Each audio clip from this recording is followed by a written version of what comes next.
next destination, Mount Moon. Yo YouTubers! Welcome back to Let's Play Pokemon Yellow. Last time we got our first gym badge and yeah, now we are going to enter Mount Moon tunnel entrance. We just said that. So, word of advice, I'd recommend bringing some escape ropes. These will help you escape dungeons, forests, etc.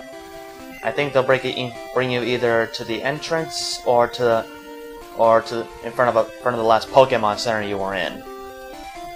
Well, when you're ready, let's go. And we are in Mount Moon.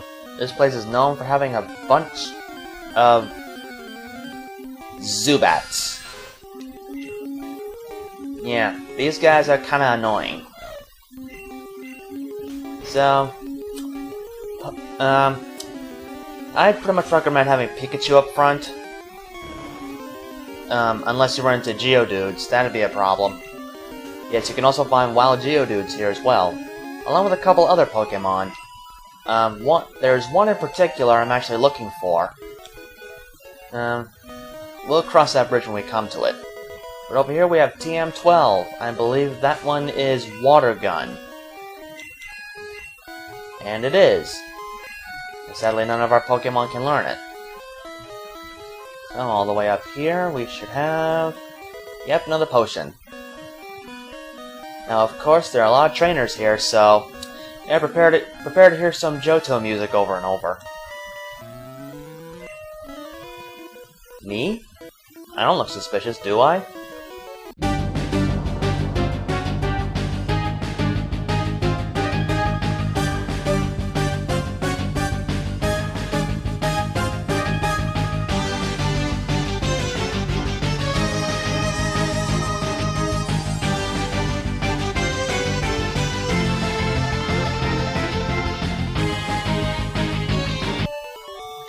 Why is it every time I see Poison Sting, I freak out? Well, pretty much in this game, if you get hit with Poison Sting, chances are you're gonna get poisoned. Which is a very annoying thing in the first gen. 9 times out of 10 you'll get poisoned, but so far in this Let's Play, I've been lucky. But I bet now that I've said that, I'm gonna be jinxed. Oh, so I'm not a friend, huh?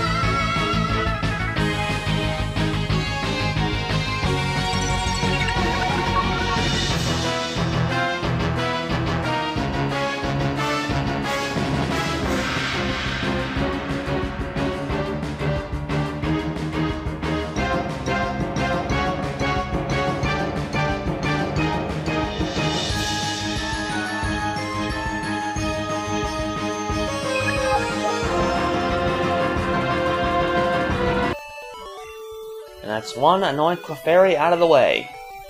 Apparently Clefairy are very bulky in this game. Weird thing about the move Sing that kinda annoys me. When we the players use Sing, then chances are it will miss and fail. But when the CPU hits it, uses it, it always hits. Which is really, really annoying. And unfair. Gasp, really? I thought we were going to Oz!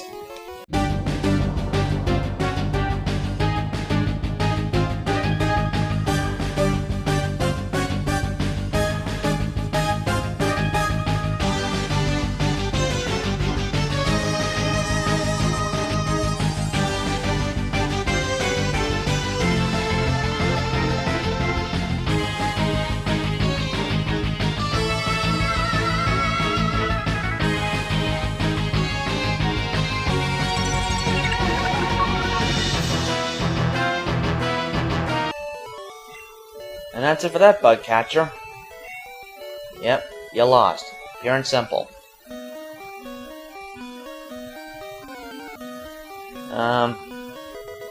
Oh, now we have a rare candy. What a rare candy can do is, it can automatically level up a Pokemon up 1 level. So, if one of your Pokemon is having a hard time leveling up, then try using those to bring it up to speed. But I think the main problem is with using a bunch of rare candies at once. It'll render the Pokemon stats kind of on the low side, so I'd recommend holding off on using rare candies for a while. Now another escape rope. Now, I do apologize in advance if you think this part's going to be too long, but what I'm going to try to do is, when it comes to dungeons and whatnot, I'm going to see if I can get them all in one go. Not sure if that's the best idea in the world, but it's really what I've got. Or what I want to do. So, yeah. But if you guys really want me to split dungeons into 2 or 3 parts, please say so in the comments. Or at least tell me what you think of having a dungeon in one go. Yeah, I'd really appreciate that. Sorry, pal.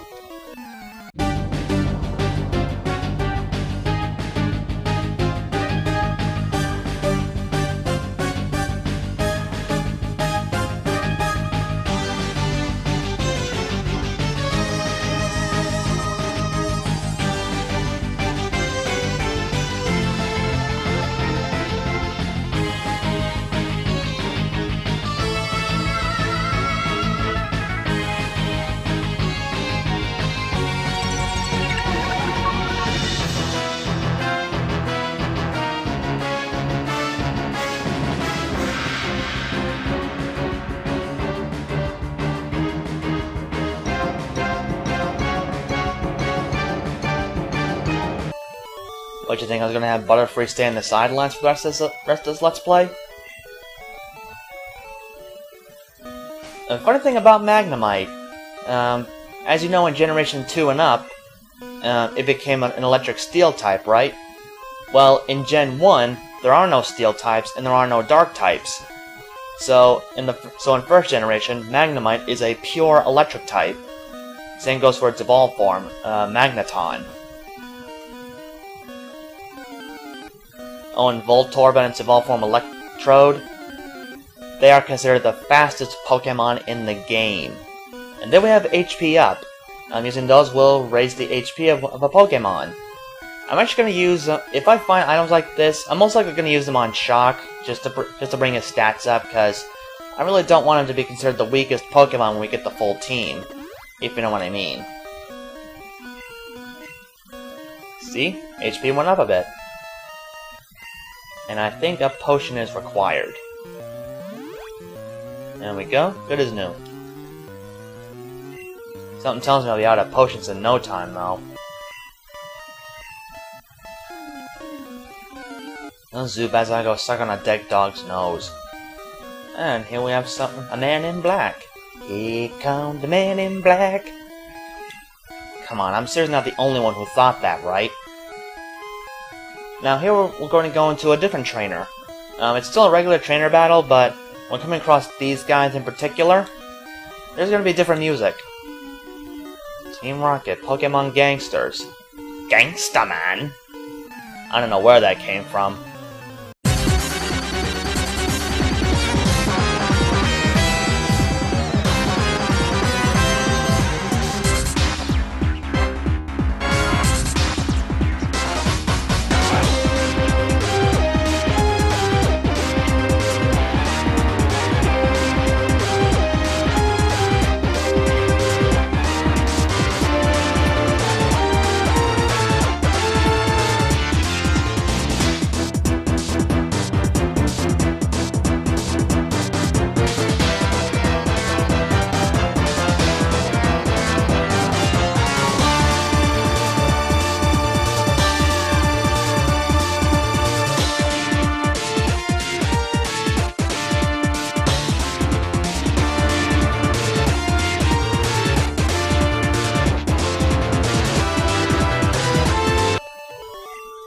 And Supersonic is another one of those low accuracy moves that always hits coming from an AI, but never hits coming from a player.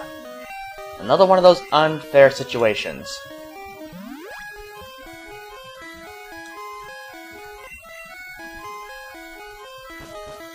So yeah, for regular trainers it's one music, but for Team Rocket members, it'll be different music.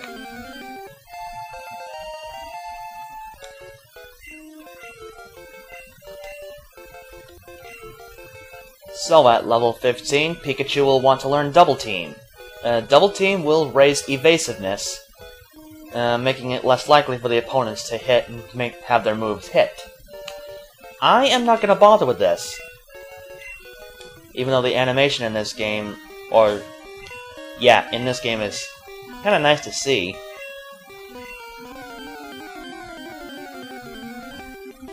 And just when I switch to Spearow, I run into one of the Pokémon I'm looking for.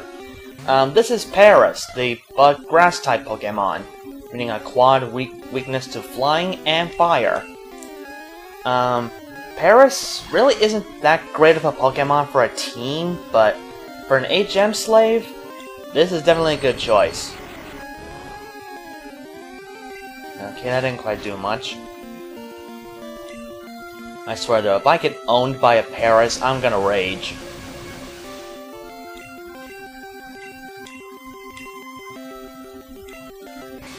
Speaking of Paris, does anybody remember that one episode in the anime, where pretty much Paris was proven to be super weak to almost everything? even a teeny tiny squirt from a water gun? I thought that was pretty hilarious. There's one drop of water and we tilt and tumble away. That's kind of funny. So this is one reason why I wanted to bring some Pokeballs with me.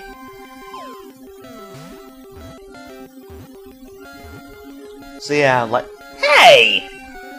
Wise guy, huh? So anyway, Paris won't be on the final team like Butterfree. I'll only have Paris show up, basically to use moves like Cut and stuff. I'll get into those HM moves another time. No nickname for Paris. And of course... We got it! Okay, I think I'm gonna escape to the Pokemon Center and I'll see you guys in a bit.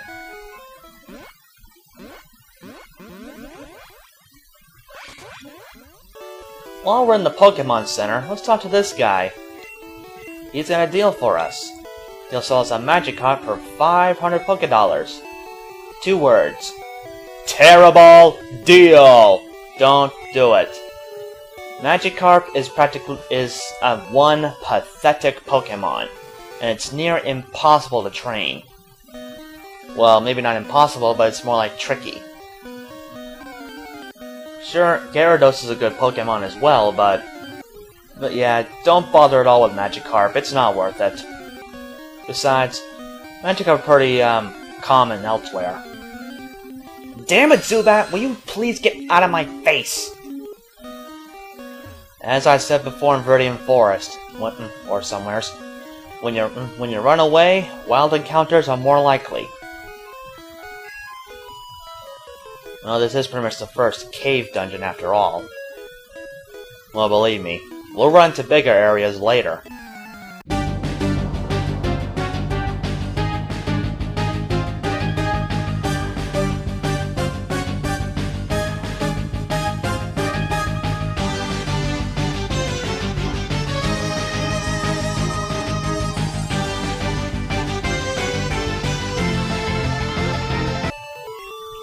Wow, Bellsprout went down faster than Oddish. Oddish took 2 hits, but Bellsprout only took 1. Huh.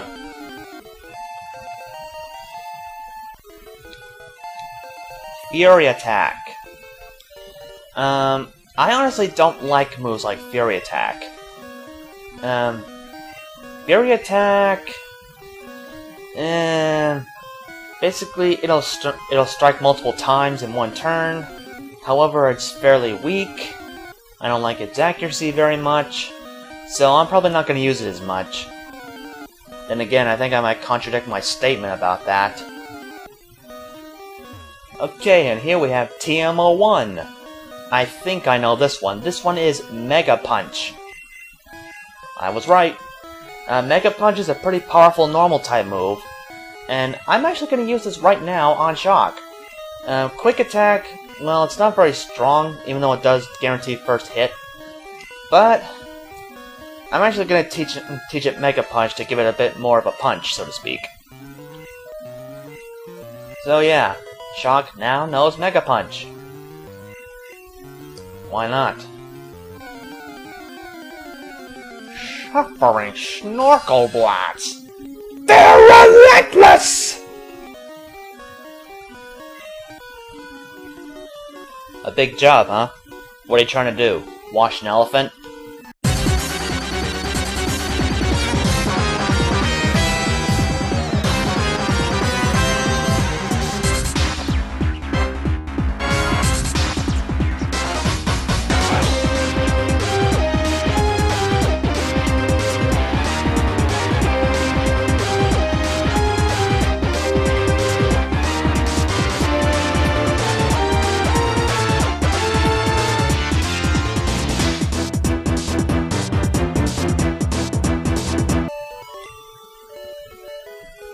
I hate rap. And I'm not a big fan of the attack as well. And here we find a hidden item, Ether. An Ether will restore power points to your Pokemon's moves. I should probably go over that now that I've mentioned it. Power points, as you can see, those numbers next to the moves, they'll say how many times you can use those attacks before, well, after a heal or something or other. So as you can see, I can only use Thunder Shock 30 times, Mega Punch 20 times, and so on and so forth. I believe Ether restores power points by up to 10, so yeah. There aren't really many Ethers. You cannot buy Ethers, so I would highly recommend you hold on to those and save them for later. Much later. More or less.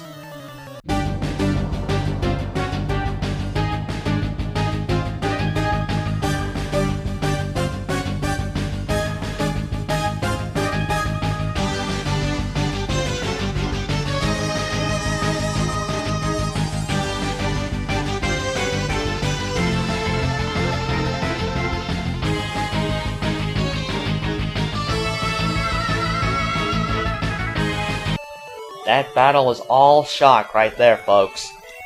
You can see how good Mega Punch is. You know, considering the time, I think I probably will split the dungeons into 2 parts, so never mind what I said earlier. And that is a Moonstone. There are only 4 Moonstones in the game, but then again, there are only 4 Pokemon that can use it to evolve. There are some Pokemon evolve by leveling up, others by trading, and others by using elemental stones, like the Moonstone. The Moonstone will evolve the following: Jigglypuff into Wigglytuff, Clefairy into Clefable, let me see, Nidorino into Nidoking, and Nidorina into Nidoqueen. So yeah, 4 stones, 4 Pokemon. And even trade if you ask me. Anywho, considering the time, I think I will have to split this dungeon into 2 parts, so next time on Pokemon Yellow, we will cover the rest of Mount Moon and hopefully get to Cerulean City. So, until next time, YouTubers, on that note, I take my leave.